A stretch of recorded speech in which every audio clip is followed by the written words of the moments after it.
Hi friends, ఇక దమయంతి అయితే tea పెట్టుకుని తానే స్వయంగా తీసుకుని వచ్చి అప్పలరాజుకి అయితే తీసుకుని వచ్చి ఆ టీ ఇస్తుంది. అది చూసి వాళ్ళ కుటుంబ సభ్యులు అందరూ కూడా షాక్ అయిపోతే రాధా విక్రమ్ మాత్రం అలా ముందు షాక్ అవ్వి తర్వాత మాత్రం నవ్వుకుంటారు.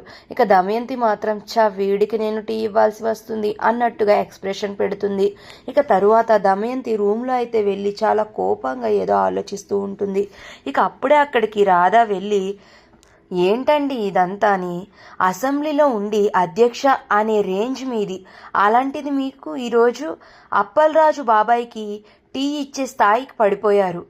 అసలు ఏం చేస్తున్నారో మీకు అర్థమవుతుందా? అసలు సుందరిని చిట్టిగా ఇక్కడికి ఎందుకు తీసుకుని వచ్చారు? సుందరిని చిట్టిగా తీసుకురావడం వల్ల మీకేం కలిసి వస్తుంది? అసలు మీరు ఎందుకు ఇలా ప్రవర్తించారు అనేది సాక్ష్యాలతో సహా నిరూపించి గురువుగారికి మీ కుట్ర మొత్తం చెప్పేస్తాను.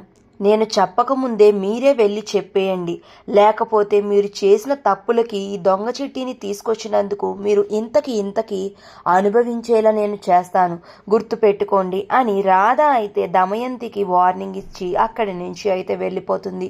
ఇక అది చూసి దమయంతికి అయితే చాలా కోపం వచ్చేస్తుంది.